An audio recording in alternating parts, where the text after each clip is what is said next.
Bonjour à toutes, bonjour à tous et bienvenue dans cette nouvelle édition des masterclass de l'excellence commerciale.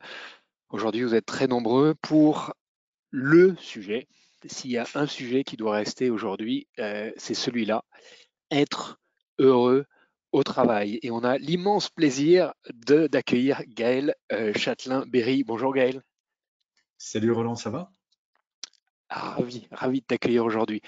Et on a beaucoup de monde, vous êtes incroyable aujourd'hui. On a plus de 550 personnes qui se sont inscrites pour venir t'écouter, pour venir découvrir ce livre Happy Work que tu as sorti récemment et qui reprend finalement les thèmes de ton podcast éminemment populaire.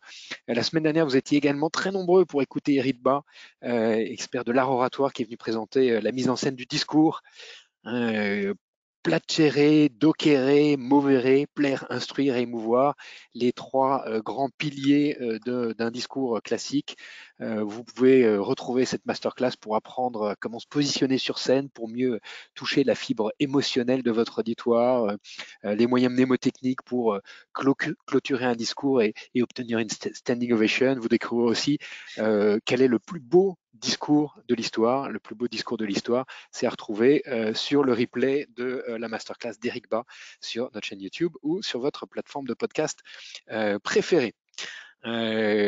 Il nous a laissé avec cette très belle citation, Eric Bas, ne laisse personne venir à toi sans qu'il ne reparte meilleur et plus heureux. Une citation de Mère Teresa qui est une merveilleuse introduction pour le sujet d'aujourd'hui. Gloria, est-ce que tu peux nous faire le portrait de Gaël avant qu'on ne commence cet entretien? Avec plaisir. Gaël Châtelain-Berry, vous êtes auteur, chroniqueur, conférencier, podcasteur, entrepreneur, créateur de 2 entreprises et aussi musicien professionnel. Vous avez commencé votre expérience comme commercial chez Ricoh. Vous devenez entrepreneur et vous fondez GetSound, pionnier dans la sonorisation des sites Internet. Vous devenez ensuite un homme de médias chez TF1, où vous gérez les opérations spéciales cross-média chez Énergie, où vous devenez le directeur général adjoint, puis chez Canal+, dont vous dirigez la division événementielle. Vous êtes un nouveau entrepreneur pour rejoindre l'Institut national audiovisuel en tant que directeur des contenus et membre du COMEX. Dans certaines de ces expériences, vous êtes témoin des comportements toxiques. Le 1er mars 2016, vous partagez votre expérience dans un article intitulé « Le management par la bienveillance, l'avenir du management » sur LinkedIn. Cet article est devenu le plus lu de l'histoire de LinkedIn France. Vous théorisez alors votre vision du leadership à travers une série d'ouvrages qui devient rapidement des best-sellers. Mon boss est nul, mais je le soigne, Le manager bienveillant 2.0 et le dernier en date, Happy Work. Et vous animez le podcast éponyme qui vous parle de bien-être au travail et surtout de la manière d'améliorer chaque jour, pragmatique, efficace. Et après l'avoir écouté, c'est à vous d'agir et de pouvoir dire de votre travail, c'est un happy work. C'est devenu aujourd'hui le podcast le plus populaire de France sur le sujet. Vous nous faites l'honneur de votre présence et c'est un plaisir de vous accueillir aujourd'hui. N'hésitez pas à poser vos questions dans l'espace questions et dans les commentaires sur le live LinkedIn. Gaël y répondra en fin d'entretien. Alors bienvenue Gaël. Juste avant Merci. qu'on commence, une seconde, les masterclass d'excellence commerciale sont rendues possibles par le soutien d'Incentive. Incentive, c'est la plateforme des managers pour coacher leurs équipes. Incentive simplifie la vie des managers dans plus de 20 pays. Voilà, c'était la petite page de publicité qu'il ne faut pas oublier. Quand Gaël, ta maman t'a demandé à 7 ans ce que tu voulais faire dans la vie, tu lui réponds très naturellement, je veux être l'idole des jeunes. Je veux être l'idole des jeunes, rien que ça. Tu composes ta première musique à 10 ans, ta première chanson à 11 ans, avec des paroles certainement très profondes. Et puis après, tu as cette carrière extraordinaire dans les médias, hein, à la fois dans les médias privés et puis à l'INA. Finalement, aujourd'hui, tu es un peu l'idole des jeunes et des moins jeunes. Non, mais c'est marrant parce que je rappelle souvent cette anecdote de quand j'avais 7 ans. Et en fait, les passions qu'on a quand on est enfant, elles reviennent. Et quand je fais une conférence, t'imagines pas le plaisir que j'ai d'être en contact avec des gens et avec cette forme de distance et de proximité à la fois. Parce que là, les gens sont à distance et grâce au premier confinement, j'ai réussi à devenir suffisamment schizophrène pour imaginer les gens derrière le point bleu. Donc voilà, cette appétence pour la scène, pour le public et compagnie, je l'ai depuis tout petit. Et c'est vrai que les conférences, c'est un exercice que j'adore tellement, mais tellement. Il y a un petit côté égocentrique, forcément. Mais c'est égocentrique à la. Non, mais c'est égocentrique à la. Vraiment pour une bonne cause. Je suis ravi. Tu sais, quand j'ai inventé ce concept de management bienveillant en 2016, les gens rigolaient un peu. Mes anciens collègues de travail se foutaient de moi en disant mais non, mais la bienveillance, c'est n'importe quoi. Ça doit être dur l'entreprise. Maintenant, plus personne rigole avec ce concept, donc c'est très valorisant. On parle beaucoup de quête de sens et de sens donné au travail. J'ai jamais donné autant de sens à mon travail que depuis que je fais ce métier. Alors, tu commences ton ouvrage avec, en première partie, c'est tout d'abord, pour être bien au travail, il faut être bien avec soi-même. Alors, on ne va pas balayer tous les conseils que tu donnes, qui sont extrêmement riches. C'est juste, ce bouquin est vraiment passionnant. On a des bonnes raisons d'être imparfait. Ah, en fait, je donne toujours un exemple qui traumatise tout le monde quand j'en parle. C'est, par exemple, toi, Roland, est-ce que ça t'arrive d'être fatigué quand tu te réveilles le matin? Jamais, absolument jamais. Je sais que je vais recevoir Gaël Châtelain-Berry et donc je suis en pleine forme quand je me réveille le Mais jeudi pour matin. toutes les personnes, quand je pose cette question, généralement 80% de la salle lève la main en disant oui, moi je suis fatigué très souvent le matin. Ben, c'est un des signes précurseurs du burn-out. Mais on a fini par considérer que c'est une normalité d'être fatigué quand on se réveille avant d'aller bosser. C'est pas une normalité. Et il faut impérativement casser un certain nombre d'idées préconçues. Effectivement, le bien-être, ça commence par soi-même et on peut le gérer. Alors tant mieux si on est dans une entreprise qui gère un peu notre bien-être, si on a un bon manager, etc., etc. Mais si on a un super manager, une super entreprise, mais parallèlement à ça, on fait des emails à 2 heures du matin, on se connecte tous les week-ends et compagnie, c'est peine perdue. Le bien-être, c'est comme une maison, il faut commencer par les fondations. Et les fondations, c'est nous qui les faisons. Et c'est plutôt rassurant, en fait, de savoir qu'on est maître chez nous. Et alors tu proposes pour ça de changer le regard qu'on a sur soi et notamment le regard qu'on a sur ses erreurs, hein, et tu donnes des conseils vers l'autocompassion. Comment est-ce qu'on peut construire cette autocompassion? En fait, j'aime bien un proverbe japonais que j'utilise depuis très longtemps. Réussir, c'est savoir tomber 7 fois et se relever 8. En fait, chacune de nos erreurs nous construisent petit à petit. Je suis toujours marqué quand j'entends des gens venir me voir après comment s'appelle, une conférence ou quand on me rencontre, dire ah, vous avez trop de chance, c'est super ce que vous faites, ça cartonne. Mais si je faisais la liste des trucs que j'ai foirés, mais c'est hallucinant. Mais de chaque échec, j'ai appris des choses. Et c'est pas tarte à la crème de dire ça, parce que c'est vrai qu'on n'a pas la culture de l'échec en France. C'est très franco-français. Alors que quand on va dans les pays anglo-saxons, c'est juste normal de faire des échecs pour se construire, pour apprendre, depuis notre naissance en fait. Donc c'est pour faire 3 pas avant de tomber, un bébé va tomber près de 1000 fois. Donc faut tomber pour apprendre à marcher. C'est pas dans notre culture, c'est parfois culpabilisant depuis qu'on est tout petit. D'ailleurs, bon, toi tu étais forcément un élève brillant. Tes profs ne mettaient jamais de rouge sur tes copies. Mais on a été traumatisé par ça. Et ce n'est pas une fatalité. Dans les pays du Nord, on souligne en vert ce que font bien les élèves. C'est un changement de paradigme, en fait. Se dire, mais qu'est-ce qui est important, en fait? Est-ce que c'est grave de faire une erreur, donc je souligne en rouge? Mais chacun d'entre nous, il faut se poser la question quotidiennement, quelles sont toutes les choses qu'on souligne en rouge dans notre esprit? Parce qu'on culpabilise sans cesse de plein de trucs. Parfois, finir une journée, ça c'est un petit conseil, j'allais dire à 2 balles, mais oui, c'est hyper simple à faire. Mais si vous faites l'exercice pendant une semaine, toutes et tous, vous allez voir qu'au début, vous allez vous sentir mal, et après, vous direz, c'est pas mal. De finir votre journée en vous posant cette question, qu'est-ce que je souligne en vert dans cette journée? Qu'est-ce que j'ai fait de bien? En quoi j'étais un ou une bonne professionnelle? Le premier jour, vous allez vous trouver ridicule, le deuxième, un peu moins, etc., etc. Mais vous allez voir que c'est contre-intuitif, mais par contre, se faire du bien à soi, admettre qu'on peut faire du bien, c'est aussi mieux gérer ses erreurs derrière.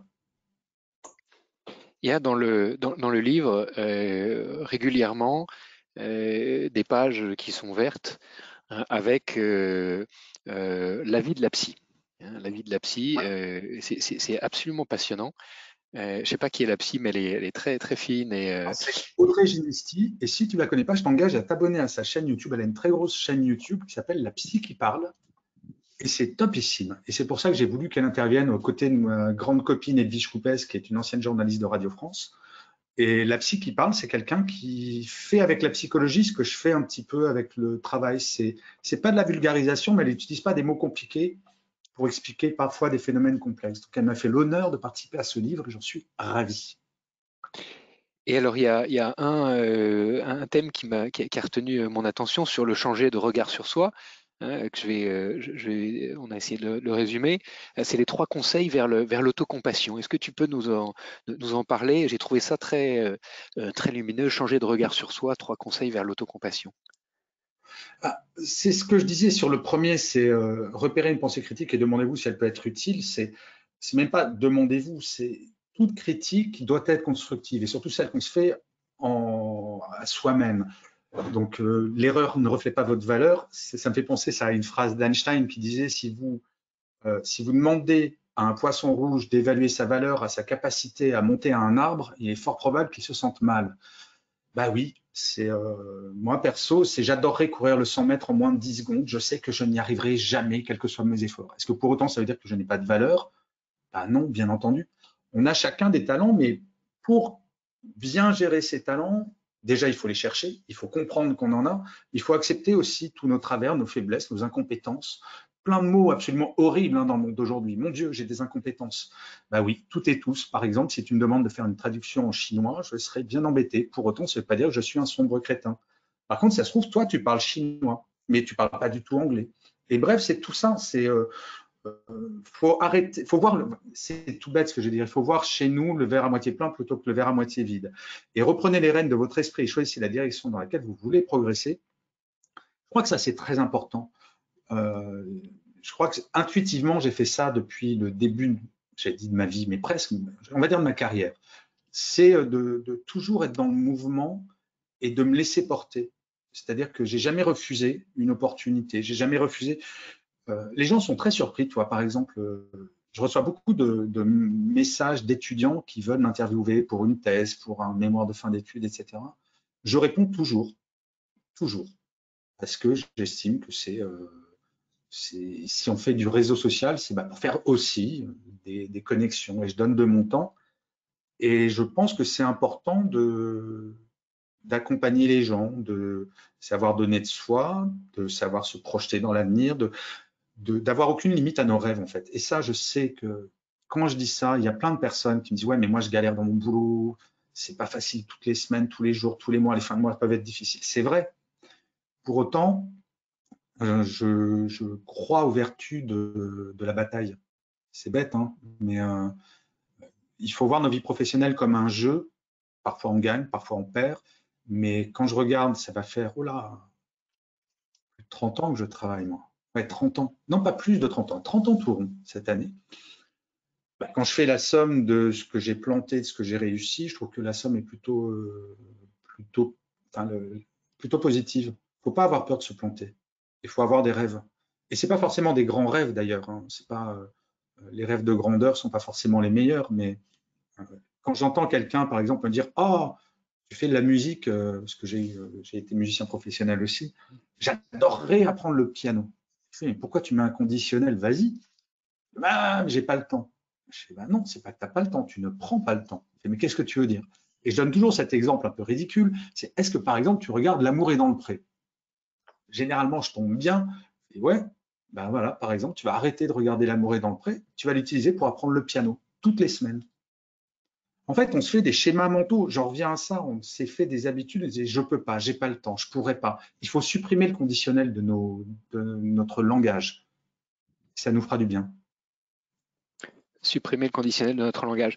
Alors, être bien avec soi-même, c'est le premier pas. Après, il y a, et l'audience qui nous écoute, on a des directeurs commerciaux, des managers, des patrons de boîte. Finalement, en tant que manager, il y a souvent une hésitation quand on parle de management bienveillant en disant mais si je suis trop bienveillant, je vais perdre mon autorité, je vais perdre ma capacité à emmener, je vais perdre ma capacité à décider, à être incisif, à aller plus vite que la concurrence. Et c'est mon métier de manager d'accélérer les choses. Comment est-ce qu'on peut faire preuve, construire la confiance avec ses équipes, faire preuve d'autorité sans plonger dans l'autoritarisme? Mais être bienveillant, ça ne veut pas forcément dire être bisounours. Quand j'étais manager, j'ai eu quelques fois à faire le truc le pire, je pense, qu'un manager puisse imaginer, c'est licencier quelqu'un. Être bienveillant, ça ne veut pas dire ne pas licencier la personne. Ça veut dire prendre en considération la personne. Ça veut dire lui faire comprendre que ce n'est pas elle en tant que personne qui est visée, mais elle en tant que professionnelle. Que je ne dis pas qu'elle est nulle, je dis qu'elle n'est pas adaptée ou qu'on n'a pas les moyens. Enfin bref, il pouvait y avoir plusieurs raisons et que je vais l'accompagner sur l'aventure suivante. Être bienveillant, c'est toujours mettre l'humain au centre de tout. Ça ne veut certainement pas dire oui à tout le temps à ses équipes. Être bienveillant, c'est être juste aussi. Donc être bienveillant, c'est être capable quand on a une équipe, j'imagine que ça va parler à certains managers, où votre direction va vous donner une enveloppe à répartir, d'augmentation à répartir pour votre équipe. Être bienveillant, c'est pas donner la même chose à tout le monde. Être bienveillant, c'est de récompenser ceux qui ont bien bossé, qui ont dépassé ou atteint leurs objectifs et de leur expliquer pourquoi ils sont augmentés et de ne pas augmenter celles et ceux qui n'auraient pas atteint leurs objectifs, non pas comme une punition, mais pour dire voilà pourquoi je ne t'augmente pas et on va travailler ensemble pour que l'année prochaine, tu puisses être augmenté comme certains de tes collègues. Donc la bienveillance, parfois, c'est dur parce que ça demande du courage. Et le courage managérial, ça ne veut pas dire être dur du tout, ça veut dire être juste. Et être juste, contrairement à ce qu'on peut penser, quand on est manager, ce n'est pas toujours simple. Parfois, mais comme dans la vie personnelle, fuir le conflit, donner dans la demi-mesure, c'est parfois plus simple, mais ce n'est pas ça qui est efficace. Alors, je vais me faire l'avocat du diable. Être bienveillant, c'est souvent associé à être compatissant, hein, faire preuve de compassion. Et je reprends l'exemple que tu donnes.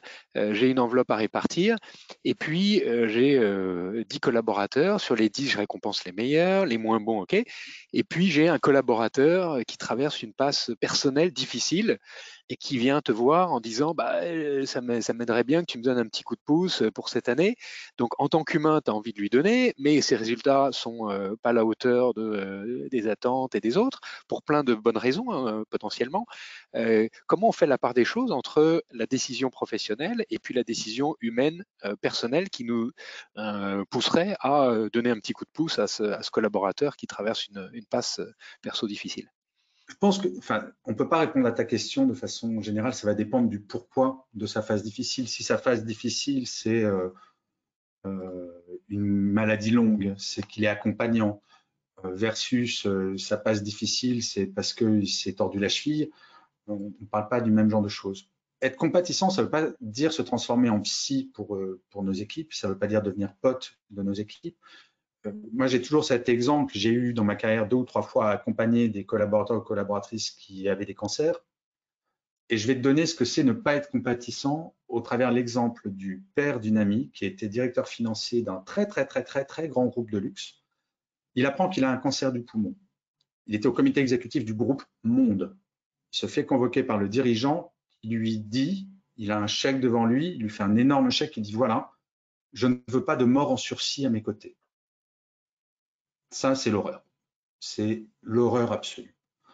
On n'a pas pour autant à être un psy, par contre, de dire à la personne qui va passer une sale période, ben voilà, moi, mon rôle en tant que manager, c'est de te libérer le temps qu'il faut, de libérer la charge de travail qu'il faut. Ta priorité, c'est ta santé. Et moi, en tant que manager, il est hors de question que j'aille à l'encontre de ça. Bien entendu, quand tu seras en rémission, tu retrouveras absolument tout ce que tu as fait. Tout. Voilà, le rôle, il n'est pas forcément de... Il n'y a pas de règle absolue, tout dépend des cas. Donc, répondre à ta question de façon globale, c'est complexe. Le petit coup de pouce, je trouve que sur le salaire, c'est un peu compliqué parce que ça dépend aussi de la trésorerie de l'entreprise. Je crois que la grande difficulté du management aujourd'hui versus le management du siècle dernier, c'est que on ne peut pas gérer une équipe de façon globale. On doit gérer chaque individu. Chaque situation est particulière et plus ça va aller, plus ça va être le cas avec la flexibilité horaire qui va augmenter, la flexibilité géographique qui va augmenter. Bref, toutes ces flexibilités qui vont faire qu'un manager va devoir s'adapter à chaque personne. On a deux exemples récents dans l'actualité, là sur le rapport au cancer. Arthur Sadoun, le patron de Publicis, qui a publié le fait qu'il avait un cancer, et pour inciter tout le monde et tous les chefs d'entreprise à changer de regard sur la maladie et à intégrer mieux et accompagner mieux les collaborateurs. Et puis j'ai eu l'occasion, c'était la semaine dernière, il y a 10 jours, d'aller à Inclusive Day et d'entendre Olivier Goua. Olivier Goua, c'est un entrepreneur extraordinaire qui a atteint de la maladie de Charcot et qui témoignait sur scène finalement de son combat. Maladie de Charcot, c'est à peu près 3 ans d'espérance de vie, et il a à la fois un courage et une volonté extraordinaire. Il continue à travailler malgré une grande infirmité pour là aussi faire changer le regard des malades. Et ça, finalement, cette compassion, elle est peut-être là, elle est peut-être plus dans l'attitude que dans les gestes ou les salaires. Pour revenir à un sujet de management, il y a des erreurs assez courantes que les managers font pour instaurer cette autorité qui finalement bouleverse un peu ce lien de confiance. Est-ce que tu peux donner des conseils aux managers qui nous écoutent pour éviter ces erreurs? Quelles sont les erreurs les plus courantes qu'on voit et qui casse cette relation indispensable de confiance managériale? Alors, moi, je vais donner un exercice à faire à tous les managers. Ça fait 3-4 ans que j'ai eu l'idée de cet exercice et ça marche de façon incroyable. Le manager demande à son équipe alors je dis le manager de façon globale, parce que je déteste le mot la manageuse, donc on va dire que c'est le ou la manager. C'est vilain de dire la manager. Bon, l'homme ou la femme qui dirige une équipe demande à l'équipe de se réunir dans une salle sans lui ou elle. Et le jeu, ça va être pour l'équipe de remplir un tableau avec 2 colonnes. D'un côté, ce que le manager fait de bien selon l'équipe, et de l'autre côté, ce que le manager ou la manageuse pourrait faire de mieux. Mais il y a une règle absolue, c'est que chaque point doit être validé à l'unanimité. Et je t'assure, j'ai assisté à certaines de ces réunions, et notamment une m'avait marqué, c'était le comité exécutif d'un très grand groupe, où j'ai assisté à une prise de tête entre 2 membres du comité exécutif, l'un disant un des grands points forts de notre président, c'est qu'il est toujours dispo, et l'autre de dire mais t'es fou quoi, on peut jamais le voir. Sur un même item, il y avait une vision qui était différente. Et en parlant, ils se sont aperçus, bah oui, effectivement, parce que le président a pensé à me donner les plages de dispo qui étaient figées en permanence dans son agenda. Et le président avait juste oublié de le donner à un autre membre du comité exécutif. Bref, cet exercice permet déjà d'avoir une vraie discussion dans l'équipe sur quelle est ma perception de mon manager. Et derrière, à partir du moment où c'est unanime, par exemple, on en a marre que notre manager nous envoie des emails à 19h, 20h, même s'il nous dit qu'on n'a pas à y répondre, ben on les lit, mais ça nous saoule. Et à partir du moment où après, l'équipe vient présenter son tableau, le manager dit « Ok, ben sur ça, ça, ça et ça, je vais m'améliorer dès demain ». La libération de la parole, c'est absolument essentiel. Et cet exercice est encore plus intéressant pour les managers. Je compare le rôle de manager parfois un peu au rôle de parent. Moi, je suis père. Je suis infoutu de savoir si je suis un bon père. Je fais de mon mieux. Mais j'essaie de parler vachement avec mes enfants. Je peux m'en prendre plein la tête de temps en temps pour justement savoir ce qui leur convient, ce qui leur convient pas. Je dis pas que je dis oui à tout. C'est pas l'idée. Mais en tant que manager, c'est pareil. C'est compliqué de savoir si on est un bon manager ou une bonne manageuse. Celles et ceux qui peuvent répondre sont les équipes. Donc voilà, cet exercice, il coûte rien. Et je vous assure, il est d'une efficacité mais redoutable. Ah oui, alors je précise. J'adore parce que quand je parle, Roland, de cet exercice en conférence, parfois il y a des managers qui viennent me voir après. Oui, non, mais si je fais cet exercice, j'ouvre la boîte de Pandore. Et ça me fait rire parce que je me dis, mais si tu as cette question dans ta tête, mais ça doit être une catastrophe ton management. Ça doit être une catastrophe. Parce que les équipes sont hyper bienveillantes. Tout ce qu'elles veulent, c'est au quotidien, arriver au travail sans avoir la boule au ventre, échanger avec leur manager ou leur manageuse. Bref, connaître le bien-être au travail. Donc, c'est un exercice qui s'est jamais mal passé, à ma connaissance. Il n'y a jamais eu de jet de pierre. Une habitude qui va tout à fait dans la ligne de l'exercice que tu proposes, c'est à la fin des entretiens annuels ou semi-annuels, systématiquement renverser renverser la question et dire comment est-ce que moi, en tant que manager, je peux m'améliorer, quels sont les points sur lesquels tu m'attends en priorité pour le mois suivant. Dans le livre, il y a toujours les conseils de la psy. Il y a 3 erreurs courantes à éviter pour instaurer un lien de confiance. Je vais les mettre voilà, en visibilité. Les décisions unilatérales, le manque de transparence, l'inconsistance. Est-ce que tu peux les commenter, nous donner ton éclairage dessus? Alors, c'est pas ça qui s'affiche, hein, Roland. 3 erreurs courantes à éviter pour instaurer un lien de confiance. Ouais, alors, les décisions unilatérales. Ah non, c'était bon. Non, pardon, désolé.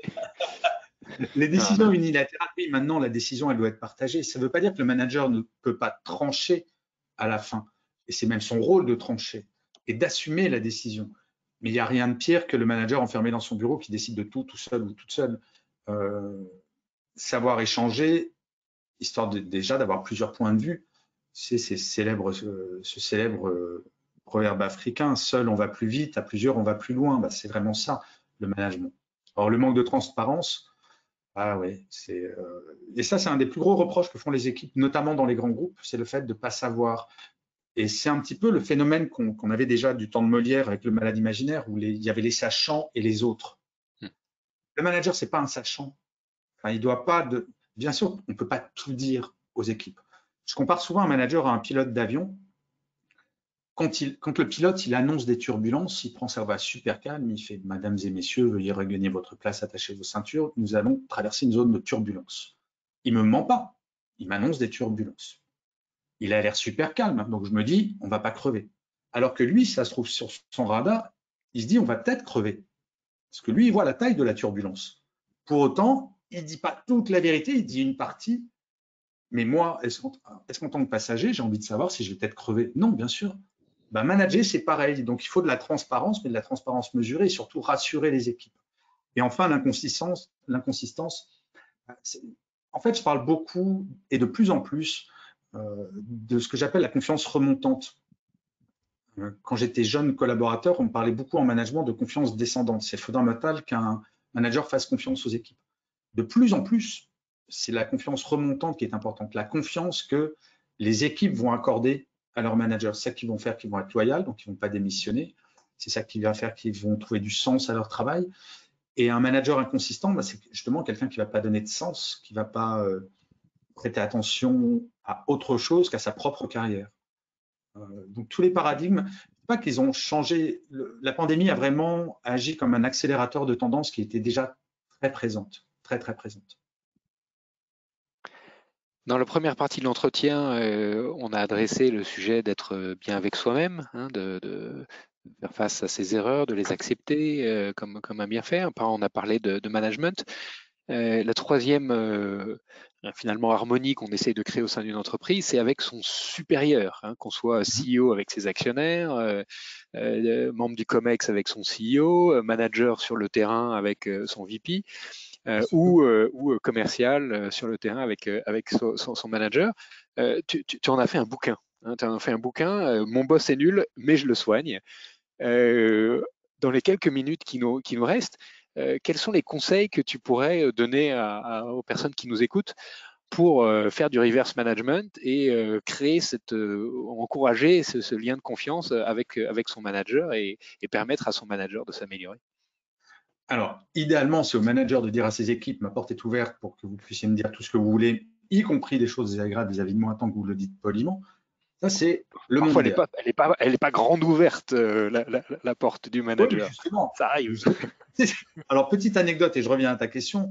Justement, j'étais intervenu il y a quelques années dans une entreprise où je parlais j'étais allé dans leurs locaux et ils étaient tous et toutes dans des bureaux avec des portes fermées. Et je faisais une réflexion au président de cette boîte en disant, mais voilà, faut ouvrir les portes, il faut libérer. J'ai reçu un mail quelques jours après du directeur général qui m'avait dit que le président avait ordonné que toutes les portes soient enlevées. Il avait décompté toutes les portes. Mais bon, je ferme la parenthèse. Ensuite, mais ça demande un certain courage, mais il faut oser aller voir son manager pour dire, ou sa manageuse pour dire, ça ne me convient pas. Est-ce que tu peux m'expliquer? Et toujours de se mettre dans la solution, de dire, voilà, je suis mal à l'aise avec telle décision, que je ne comprends pas, est-ce que tu pourrais m'expliquer pour que je puisse mieux l'appliquer?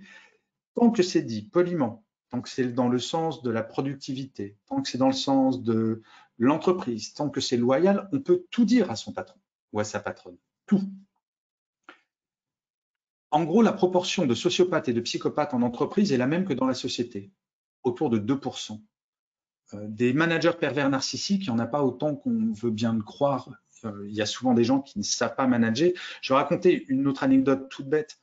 La première source de démotivation des salariés en France, c'est le fait que leur manager ne leur dise pas bonjour le matin. C'est quand même terrible. Et un jour, je reçois un email d'une femme qui me dit, Gaël, je ne comprends pas, notre manager dit bonjour à l'équipe d'à côté tous les matins, mais ne nous dit pas bonjour à nous, son équipe. Pourquoi? Je lui dis, vous savez, le meilleur moyen, c'est de lui demander, poliment, calmement, posément. Et elle me réécrit le lendemain en disant, merci Gaël, je lui ai demandé. Et il était très surpris et il m'a répondu, bon, je dis bonjour à l'équipe d'à côté tous les matins parce qu'ils sont sympas. Et vous, je vous dis pas bonjour parce que je trouve que ça fait trop copain-copain.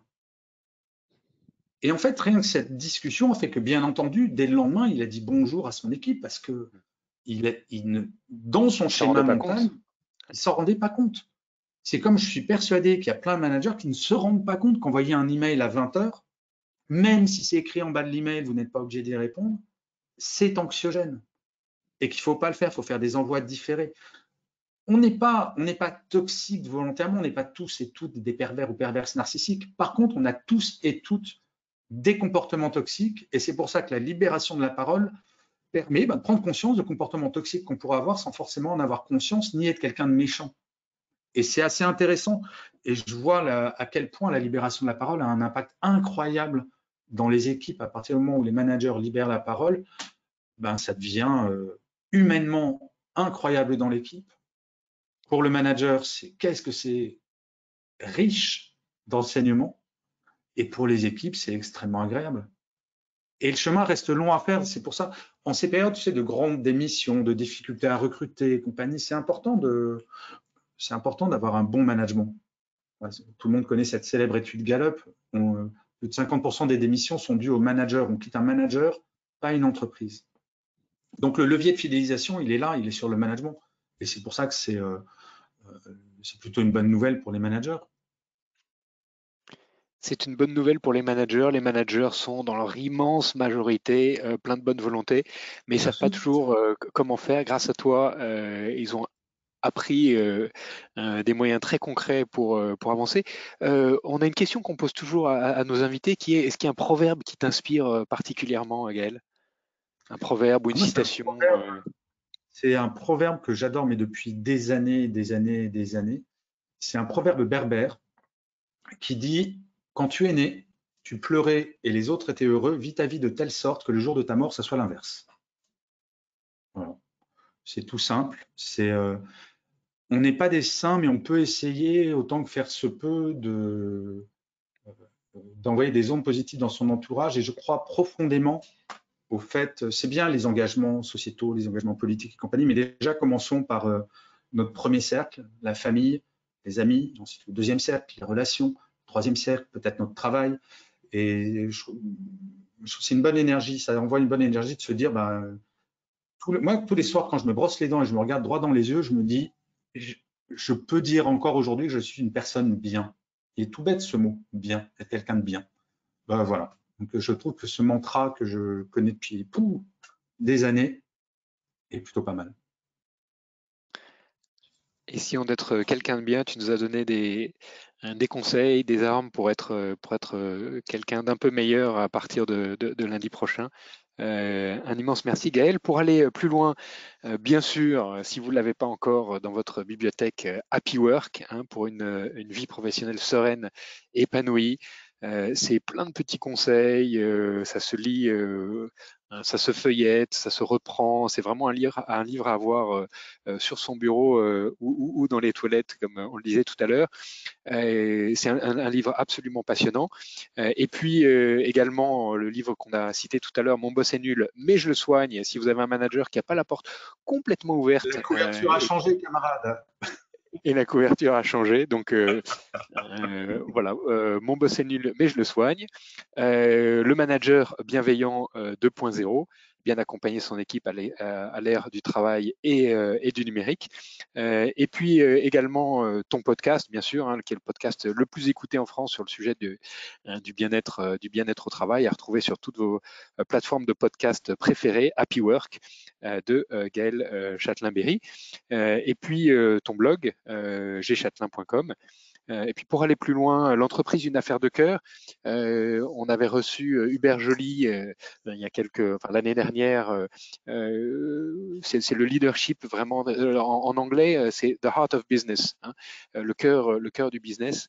Une merveilleuse leçon de leadership par Hubert Joly, qui est l'ancien patron de Best Buy, qui est l'équivalent du Darty aux États-Unis, qu'il a complètement remonté en donnant du sens à son leadership. Également un ouvrage passionnant. The Happiness Track de Emma Sepala, la science du bonheur. La science du bonheur au service de son succès.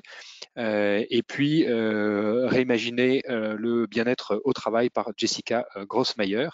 Fostering a Culture of Purpose, Connection and Transcendence. Voilà. Et puis un TED Talk sur le secret du bonheur au travail de Zach Friedman. Voilà, comme ça vous êtes bien équipés pour être encore plus heureux et surtout pour rendre heureux à la fois vos équipes et puis les managers qui vous accompagnent. Voilà, si tu as encore un peu de temps, Gaël, on sera ravis de te garder pour répondre aux questions. Et écoute, c'est très sympa. Gloria, peut-être qu'on a déjà des questions de nos auditeurs sur la plateforme. Vous pouvez les poser directement sur la plateforme GoToWebinar. Merci Roland, merci Gaël. Oui, on a beaucoup de questions. La première de Galia. Comment faire pour expliquer à notre direction que l'on est face à des personnes qui manquent de bienveillance, voire toxiques?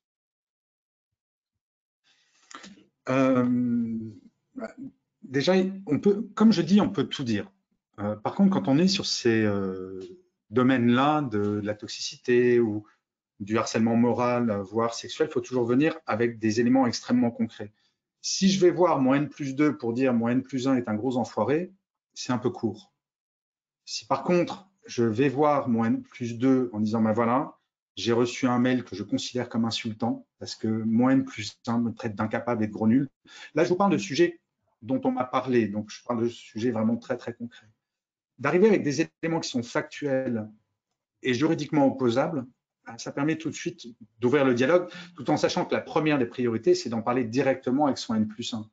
Si le N+1 m'envoie un email extrêmement agressif avec des mots qui sont irrespectueux, imprimer cet email, demander à avoir un tête-à-tête et de dire, ben voilà, je peux comprendre que tu ne sois pas content parce que j'ai raté ce contrat et on va travailler pour que ça ne se reproduise plus. Par contre, je ne peux pas accepter cette forme-là et j'espère que tu le comprends. Je n'ai pas à être maltraité. Ça m'est arrivé une fois de travailler avec un Dark Vador. Il y avait juste oublié un petit détail, c'est que les périodes d'essai sont dans les deux sens. Et qui parlait mal à tout le monde, et dès la première réunion, il commence à me parler mal. Je suis allé le voir juste après pour lui dire, écoute, plus jamais tu me parles comme ça. C'est très simple, je ne tolérerai pas qu'on me parle mal. Tu as le droit de ne pas être d'accord, tu as le droit de me donner des ordres, tu es mon patron. Par contre, tu ne me parles pas mal. Je démissionnerai immédiatement. Et en ces temps où la fidélisation des salariés est de plus en plus compliquée, en ces temps où le recrutement est de plus en plus compliqué, je peux vous garantir que les managers sont de plus en plus à l'écoute de ce genre de choses. Parce que les managers savent très bien que recruter, fidéliser, c'est super dur. Le balancier, il est complètement parti de l'autre côté. Moi, je fais partie de cette génération, un peu comme Roland, qui doit être beaucoup plus jeune que moi, mais peu ou prou, tu as dû entendre dans ta prime jeunesse cette célèbre phrase, dis donc, si tu n'es pas content, il y en a 10 qui veulent ton boulot. Ben, les managers, en ce moment, ils entendent de plus en plus, dis donc, si tu me reparles encore une fois comme ça, il y a 10 boîtes qui veulent me recruter. Donc, tous les paradigmes sont en train de changer, donc il faut oser en parler, mais il faut en parler en supprimant les émotions. Il faut y aller avec des exemples très concrets, très cartésiens. Et généralement, ça se passe bien. Question de Victor. Comment peut-on savoir si on est un manager malveillant? Oh, c'est une excellente question. Déjà, je pense qu'il vaut mieux essayer de savoir si on est un manager bienveillant et faire l'exercice que je disais, que je j'ai expliqué tout à l'heure de demander à son équipe de remplir ce tableau avec 2 colonnes, c'est le meilleur moyen pour se faire évaluer par son équipe. Il y a des entreprises, et j'adore ça, et ça arrive de plus en plus souvent, où tous les trimestres, chaque équipe évalue son manager sur quelques critères. Ça peut être, trouvez-vous que votre manager est bienveillant? Est-ce que vous trouvez qu'il est suffisamment à l'écoute, suffisamment disponible, etc., etc. Et c'est pas fait pour punir les managers, c'est fait pour les former. Ou pour, si on voit qu'il y a une chute sur un item dans une équipe, de convoquer le manager, peut-être qu'est-ce qui se passe? Est-ce qu'on peut t'aider? Est-ce qu'on pourrait te former? Donc, comment savoir si on a un manager malveillant? Bien entendu, je préfère la question, c'est comment est-ce qu'on peut faire pour devenir un manager bienveillant? Mais si on demande à l'équipe, généralement, elles le disent. Et si jamais elles crèvent de trouille de parler, ça veut dire que là, on parle de manager pervers narcissique. Et généralement, la quantité de démissions dans ces équipes est énorme. Et c'est comme, il y a quelque chose que j'essaye de proposer aux entreprises de plus en plus. Il y en a quelques-unes qui commencent à y réfléchir sérieusement. Pour moi, un burn-out dans une équipe, c'est une faute professionnelle du manager. C'est impossible, si on est un manager attentif avec ses équipes, c'est impossible qu'il y ait un burn-out. Pour une bonne et simple raison, c'est que le rôle d'un manager, c'est aussi tous les matins de dire bonjour, ça va, point d'interrogation, et d'attendre la réponse. Je vais raconter une anecdote parce que ça peut vous sembler ridicule ce que je vous dis. Anecdote d'une personne qui sortait d'un burn-out de 1 an et qui m'a dit, voilà Gaël, je vais vous expliquer comment ça s'est passé. Elle travaillait dans l'événementiel sur un énorme truc depuis 3 mois. Énorme journée de travail, pas de week-end, rien. À un moment, elle va voir son manager en disant, écoute, j'aurais vraiment besoin de prendre 2 jours ce week-end, juste pour je suis au bout, il faut vraiment que je me repose. Son manager lui a répondu droit dans les yeux, ah écoute, ça va, tu vas pas te suicider, retourne travailler. Burn-out la semaine suivante.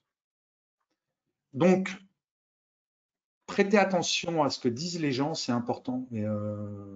Et à minima, un manager qui a un burn-out dans son équipe devrait se remettre en question, vraiment, vraiment.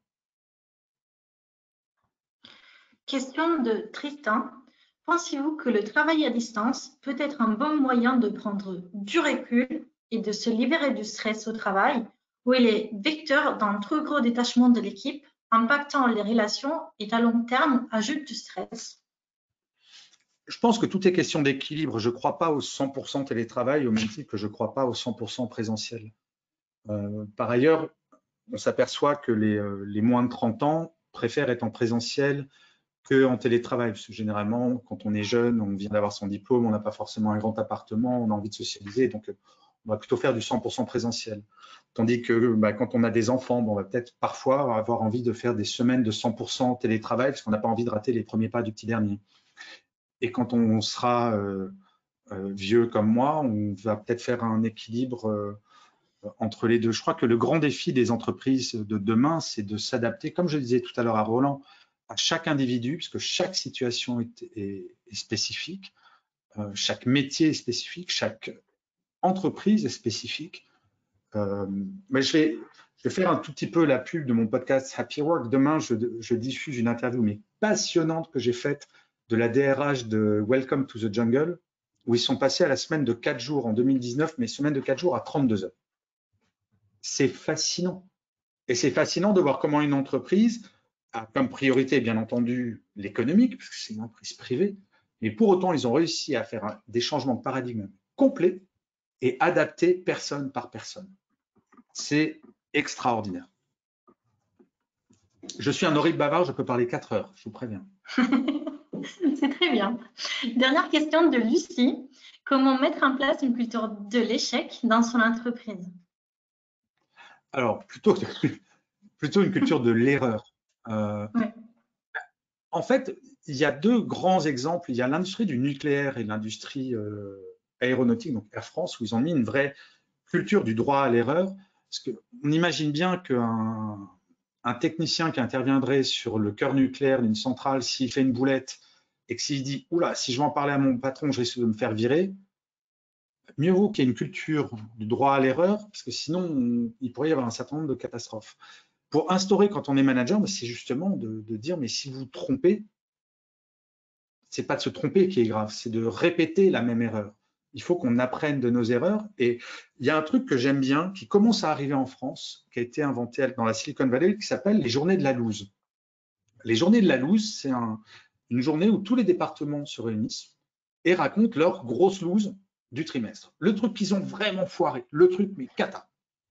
Et l'idée, c'est pas que les autres se moquent, c'est imagine le département A, il raconte une erreur qu'il a faite. Le département B va peut-être lui dire, mais heureusement que tu m'en as parlé, j'étais en train de faire la même. Mais le département C, il va peut-être dire, mais ton idée là, ça n'a pas marché pour telle et telle raison, mais moi, peut-être que je peux en faire un succès. Et le nombre de succès qui ont été créés grâce à des erreurs est incalculable. Le nombre d'inventions grâce à des erreurs. Donc, la culture de l'erreur, c'est de justement déstresser les gens en disant, moi, en tant que manager, ça ne me dérange pas que tu fasses des erreurs. Ce qui me dérangerait, c'est que tu les répètes. Et pour que tu ne les répètes pas, mon rôle de manager, c'est t'accompagner, de comprendre pourquoi tu as fait cette erreur et quels sont les éléments correctifs qu'on peut faire pour que ça ne se reproduise plus. Gaël Châtelain-Berry, auteur de Happy Work, un immense merci.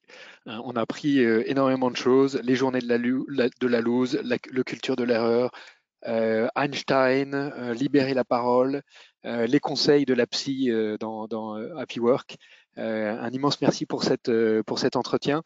Je vous donne rendez-vous à tous la semaine prochaine pour parler des Dragons Tactics avec Sandrine Zerbib. Sandrine Zerbib qui est une grande experte de la Chine. Elle a lancé Adidas en Chine, on a fait un immense succès. Elle est maintenant patronne de Baozun. Dragon Tactics, décrypter les secrets des leaders chinois. Un immense merci encore Gaël et très bonne journée à tous. À la semaine prochaine.